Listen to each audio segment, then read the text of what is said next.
We need it. Oxygen. It's why we breathe.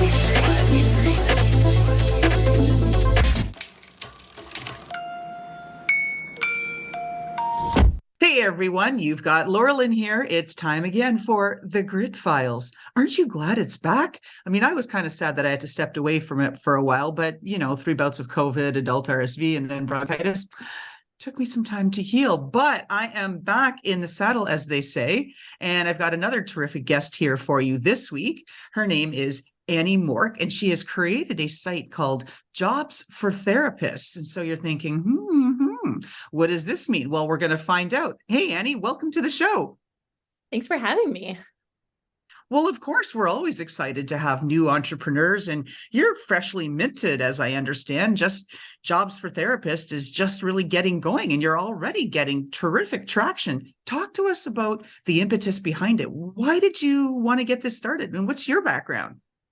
Yeah, so I am a speech therapist myself, practicing for about 6 years now, and I have held quite a few different positions along the way.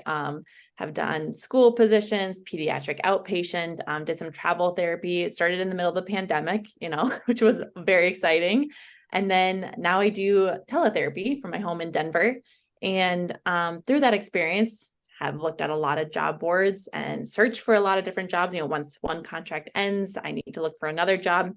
And I found the settings on typical job sites just weren't made for the therapy world. So, when I'm looking for a job that's remote now, because I have licenses in 4 different states, and I type in remote and I'm looking for a job in California because I'm licensed there, I'll see this job with really great pay. And I'm like, how are they paying that much? And turns out it's a home health job, which tend to pay more in our industry. And, it's remote. It's not necessarily in an office, but it's not typical remote where I get to sit at home in my comfy clothes, So just thought it would be nice to have a site that was made for us and you could filter based on home health or, working in a nursing home or a travel position, just because the typical sites weren't made for that. At the same time, there's lots of recruiters out there trying to find us therapists, whether it's physical therapy, occupational therapy, speech therapy, psychology, any of those in that realm. And it's a lot to sort through on, a typical site to find who is looking for a job. And, our site lets you provide filters so that, if I am looking for a job, I can go into the talent network, a recruiter can find me, or I can back out and say, hey, I'm good where I'm at. I don't need to be reached out to. And who knew that remote meant like in the woods, in the sticks, like above tree line? Everybody thinks remote, well, of course, remote is synonymous with yoga pants and fuzzy slippers. But no, I guess not in the therapy world. Interesting. See, this is why we have people like you on our show. So we learn things. Yes. Yeah. Okay. So you've told us a little bit about that light bulb moment and what you're doing. You're still, like I said, kind of fresh meat in the entrepreneur world. So maybe you haven't been beaten down enough yet, but I like to always find out, because our other entrepreneurs are curious, on those days when stuff is hard, because it will get hard. There's always something that's going to be hard. What do you do, or what is your plan to do? So when you do encounter that kind of a day, you go, yep, I'm going to slough it off. I'm going to get up and I'm going to do it again. What's your thinking around this? I had a few days. I'm kind of one of those, I like shiny and new things. And so when it's exciting and brand new, I'm like, yeah. And I put all my energy into it. And as soon as it's hard, I'm like, nope, moving on to something else. So I would say Jobs for Therapists is definitely something I'm most proud of, because I've stuck with it probably the longest of, anything else outside of school. And the days where it's hard, I don't know if I have any advice on how to deal with it. My husband's a great go-to where, he'll be like, no, this is good. He's in the business world. And so he's like, no, this is going really well compared to other businesses. He's in the startup world, and that helps a lot. But I think what I've seen over a short amount of time is when I hit, a rock, or I'm like, this is just, it's not working. How do we move from here? How do we grow our user base? Things like that.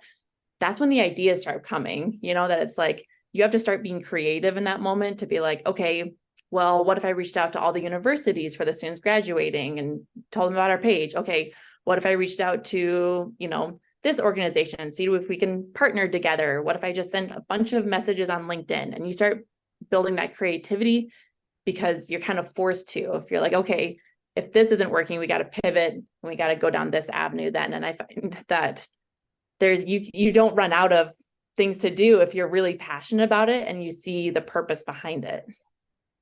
Oh yeah, and that's just it. It's just it forces that creativity because you've got to. You're determined to succeed, and like you, I'm like that. Oh, little ADHD, bright and shiny new object syndrome. Like, oh, I'm like the moth to the flame. It's like the more intense it's burning, the more I want to be in the flame, and that creates its own set of challenges. So I hear you on that. That there's things coming, and you've already been through this. Like I said, just moving things along. And have you had a oh my God moment yet?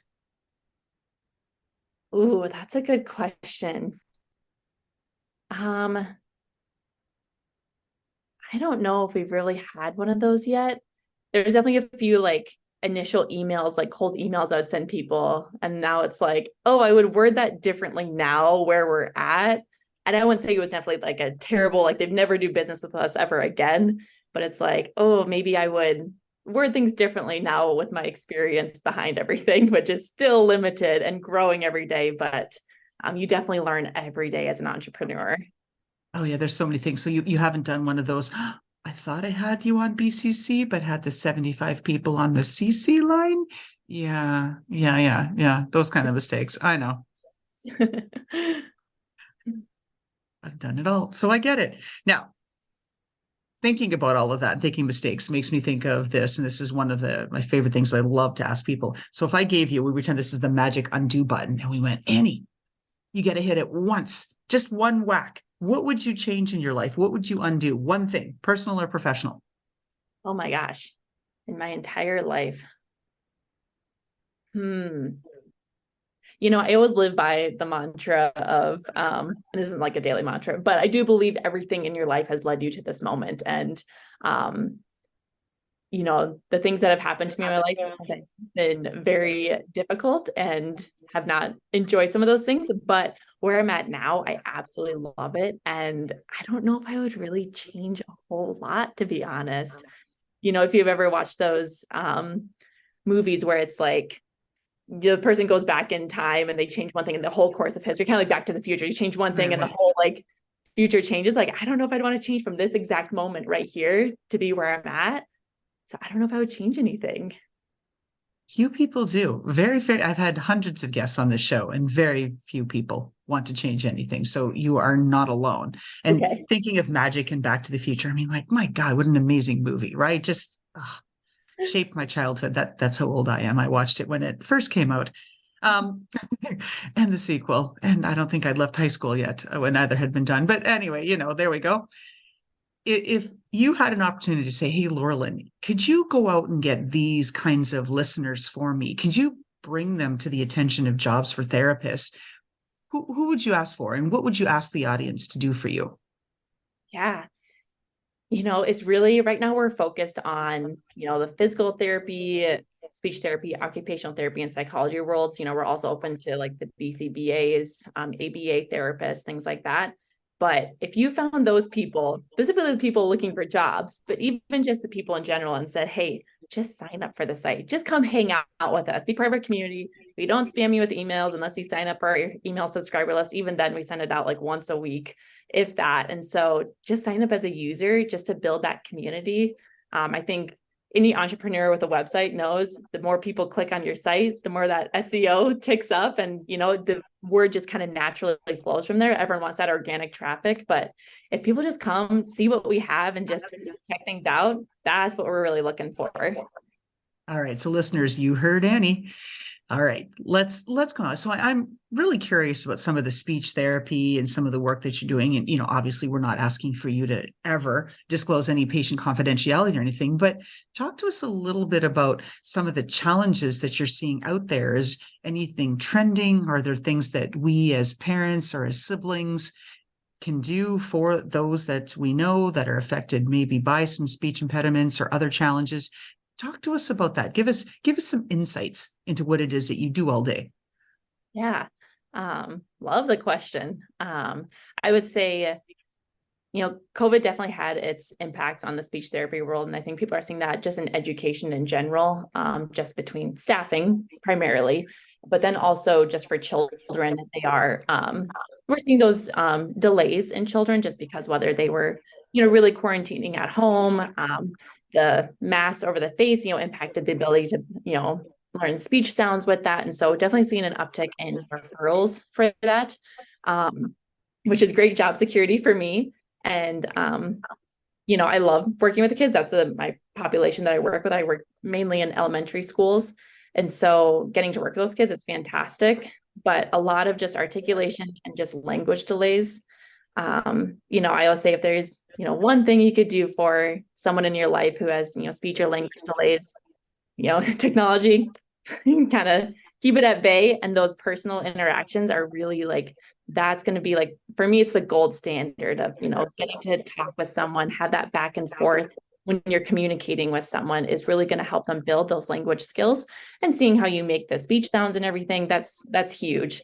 I definitely think technology has its place. Loralyn and I work together on some things, and, with that, it's a great educational tool. So I would say if someone is using technology, specifically a kid who I work with, and join in with them when they're watching a video, pause it and talk about what's happening, have a conversation about it, point things out. Oh, the puppy in the purple dress, things like that.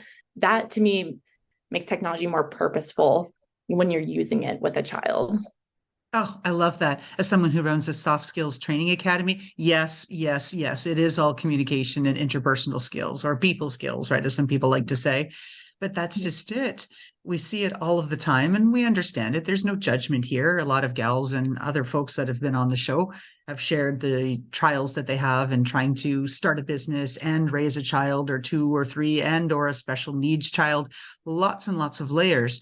And it's so easy to default to that technology and say, here, play with mommy's new iPhone, and we just leave them be. But you've just given every single parent an opportunity to be able to do what we do, which is, okay, we want to give the child that's screaming in the middle of the grocery store the iPhone so that they stop screaming and disrupting everybody else in the store, but how to interact with them. And like you said, make it more purposeful. I love that. Doesn't have to be no. Yes. It can be less and then together, right? So that's fantastic. Yeah. What else can you share with us about in the world of speech therapy and how children are progressing now and how they're learning, or maybe when challenged with respect to trying to figure out how do you break in and connect with them, and especially through telehealth? I'm really curious because you're not in person. You're not as animated in front of the child. How do you get them to go yeah, okay, come on, try, get that word out. Come on. I mean, what do you do?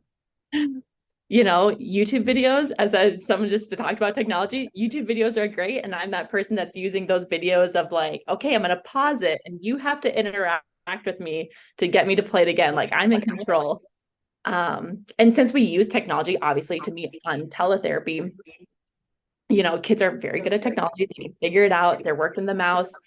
And what I find is kids want independence with it. I meet with these kindergartners who really struggle with using a mouse, which I can't imagine trying to use a mouse as a kindergarten, or the little tracking pad on there. And if you are on the right side, it's technically a right click and they're trying to figure it out.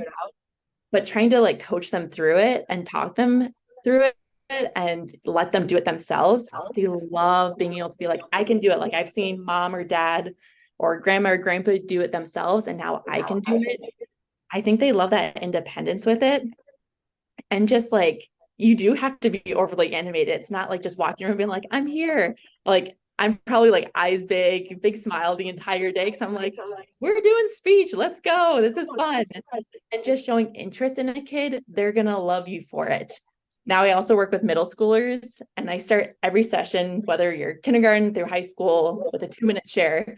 And high schoolers and middle schoolers, without a doubt, have nothing to share.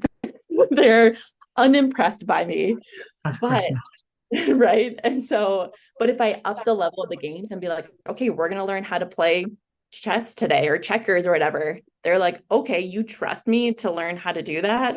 Okay. I want to learn that with you. And they've probably seen the Queen's Gambit on Netflix or something. And they're okay, let's do that. And so it's a lot of customization to who the child is and what they're interested in. But think everyone loves to just feel special and want someone to love on them and take interest in them. And that's, I think, the number one thing I do. That's so key. And then asking them questions, like you said, that are specific and get to it. So many parents I've seen, I've read a lot of forums, talked to a lot of other parents, gone through step parenting myself. And the default question, right? The kid comes home from school. So how was school? Right? It's the default question. And especially, you said, you talk about the middle schoolers. First, it's the eye roll. Then it's like, right, like the sound of complete and total disgust and irritation. And of course, the answer is fine. Right. So, yeah, that's a great conversation starter. And I had read years and years ago when my stepkids were little, all these different ways to be able to engage with your child when they come home and asking silly questions. So I'd ask things like, did you catch anyone picking their nose today? And it'd just be, it's a whole new conversation. Oh, yeah, it was so disgusting. Joey was doing, whatever, right? Or what happened, or who had really cool hair today. And just these other things. And it's amazing the difference that it makes, because kids do, as you know, I'm sure, want to tune you out. And it's so hard to get them back in. Yes. I love that. Those are fantastic questions. I'm going to steal that. I'm going to start using that. You can say it's, well, I'll give you another thing and tell the audience another tip on this. Being a mom, I believe, would be hard enough. I don't know that experience, but as a stepmom, that's also extremely challenging because, of course, you have to recognize your position in this world. You're a bonus parent. You're not whatever. You're not the biological parent and all that sort of good stuff. But it's also where you really do need to stand your ground and demand and command that respect and the love from the child. So we got to the point many, many, many years into the relationship where, every Mother's Day, of course, they go off with their mom and they do all these lovely things as they should. She's their mom, right? But then I'm like, okay, so I'm just with you the other, 300 days of the year, and I really do nothing. So I started a tradition. So for all you stepmoms, bonus moms out there, or bonus dads, I started Step Monster Day. And Step Monster Day is by design intended to remind them that they could have had a real, like, super ogre for a step monster, right? For a stepmom, but they didn't. They got me. So the week after Mother's Day, we have Step Monster Day, and it's wonderful. And we buy flowers and I plant in the garden. We hang out and we do all these kinds of things. And I don't cook and I don't clean the dishes, and it's a lovely day. So there is hope. Yes, I love that. All right. So if we look at focus back on you here, Annie, what takes you out at the knees? In life or business or everything. Like, I can imagine with some of the cases that you see, these poor kids, like, I just, I'm destroyed when I hear about things happening to children or pets. What takes you out and how do you stay strong? Oh gosh.